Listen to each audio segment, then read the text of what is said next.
Assalamualaikum warahmatullahi wabarakatuh. Saya ucapkan terima kasih banyak kepada dosen mata kuliah pemasaran yaitu Bu Nurul Azizah yang telah memberikan tugas akhir dan juga praktikum pemasaran pada kelompok kami.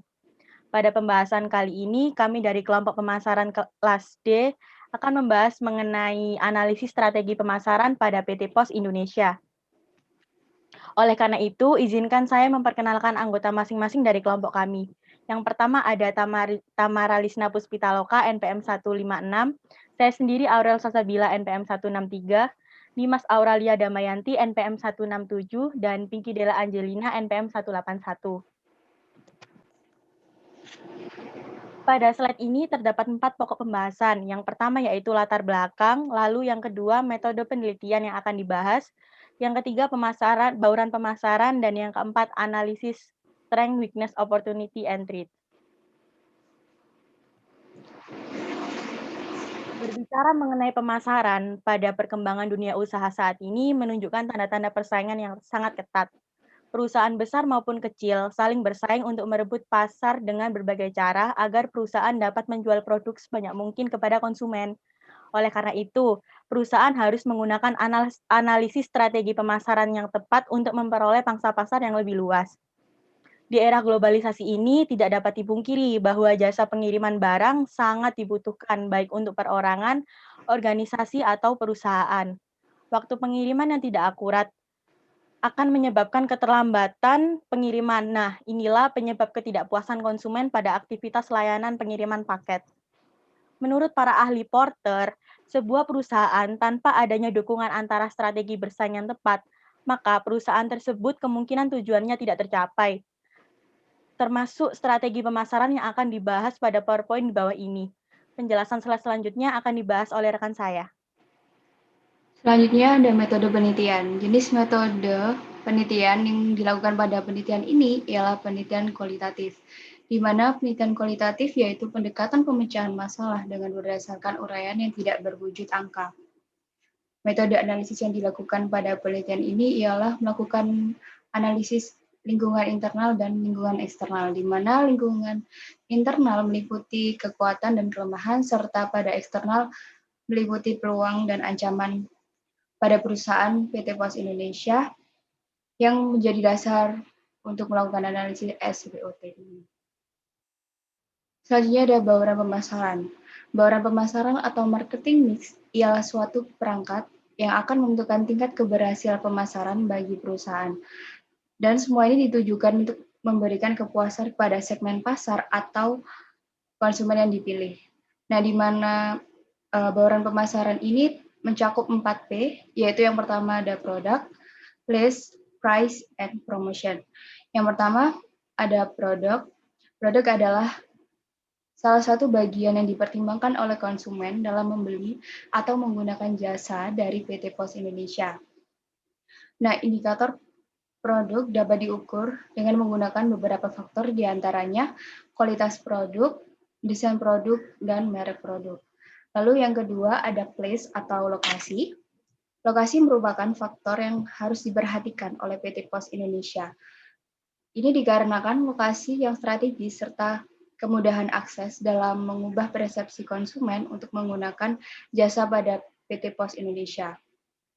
Nah, pemilihan lokasi ini memerlukan beberapa pertimbangan yang cermat terhadap beberapa faktor, diantaranya ialah yang pertama ada akses, yang kedua ada visabilitas, lalu yang ketiga ada lalu lintas, yang keempat tempat parkir, yang kelima lingkungan, dan yang terakhir ada persaingan. Lalu selanjutnya ada price atau harga. Harga adalah suatu aspek yang paling sering digunakan sebagai perbandingan konsumen dalam memilih produk atau jasa yang ditawarkan oleh PT Pos Indonesia. Nah, di dalam penelitian ini, pengukuran harga itu diukur dalam beberapa faktor. Beberapa faktor diantaranya ialah kesesuaian harga, daftar harga, potongan harga khusus, dan yang terakhir ada harga yang dipersepsikan. Lalu yang terakhir ada promotion atau promosi.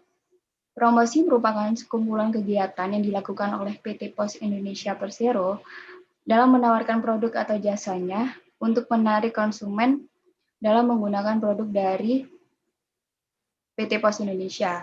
Nah, di dalam penelitian ini tuh mencakup beberapa indikator yang mencirikan promosi, diantaranya terdapat promosi melalui iklan, pemasaran secara langsung, dan promosi penjualan. Selanjutnya akan dilanjutkan oleh teman saya. Lalu kita masuk ke analisis SWOT PT POS Indonesia. Jadi yang pertama yaitu strength atau kekuatan. Jadi PT POS Indonesia ini memiliki kekuatan yang pertama yaitu sumber daya manusia yang dimiliki oleh unit bisnis total logistik PT POS Indonesia adalah mereka yang sudah terpilih dan yang telah mendapatkan berbagai pelatihan dan benchmark di bidang supply chain management, integrated logistik, freight, dan warehousing. Pengalaman selama bertahun-tahun mengelola bisnis pos dengan kompetensi pada saluran distribusi juga merupakan kekuatan yang diyakini mampu memberikan nilai tambah.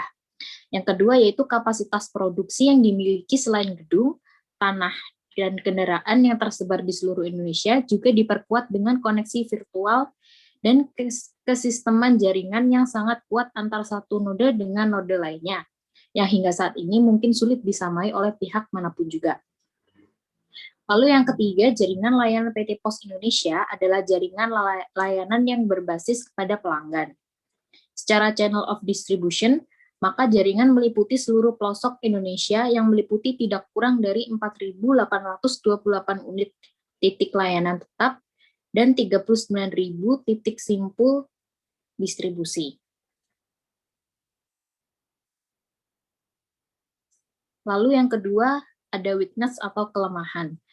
Jadi PT POS Indonesia ini kelemahannya adalah kurangnya iklan publikasi untuk informasi produk, karena kebanyakan masyarakat Indonesia masih belum paham dengan cara kerja ataupun mekanisme dari produk-produk yang ada dalam PT POS Indonesia, sehingga konsumen enggan dalam menggunakan produk yang telah ada.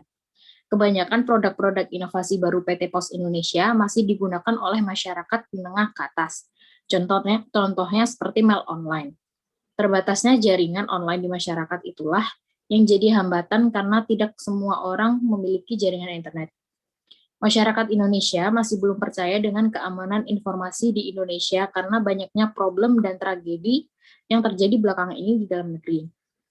Berdasarkan wawancara kepada pihak terkait, terdapat 5 faktor internal kelemahan untuk PT POS Indonesia. Yang pertama yaitu kurangnya fasilitas pada setiap cabang gudang.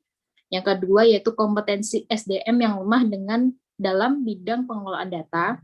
Yang ketiga yaitu terlalu banyaknya percobaan sistem unit proses penerimaan yang dilakukan pada PT POS Indonesia.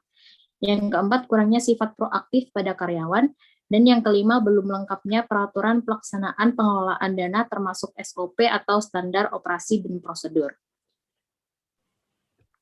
Lalu yang keempat ada opportunity, yaitu peluangnya jasa antara lebih cepat dan terpercaya di dalam negeri atau secara terbatas ke luar negeri melalui kerjasama dengan pemain-pemain besar seperti yang dilakukan US Postal Service dengan DHL dan FedEx.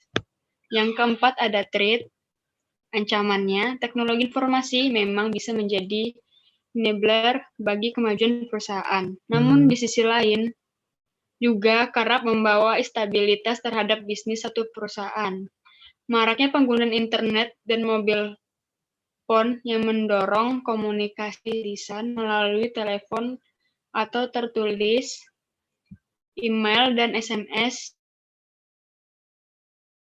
berdampak pada bisnis jasa pengiriman pos.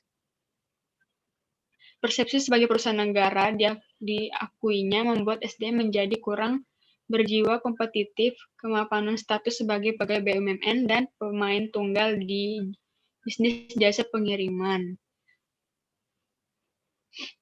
Surat dan logistik sangat kuat di benak karyawan. Citra demikian berdampak negatif terhadap etos kerja karyawan yang berjumlah hampir 26.000 orang. Dalam mencari dan menangkap berbagai peluang bisnis yang bisa menjadi sumber pendapatan perusahaan, karyawan lebih banyak bersikap menunggu dibandingkan penjemputan bola. Tak heran jika jiwa entrepreneurship di sini tidak berkembang dengan baik. Hal ini membuat PT POS Indonesia menjadi tidak aware dan kurang sigap dalam mengantisipasinya perkembangan dan persaingan di bisnis sejenis. Sekian presentasi dari kelompok 3 mengenai PT Pos Indonesia. Kurang lebihnya mohon maaf. Assalamualaikum warahmatullahi wabarakatuh.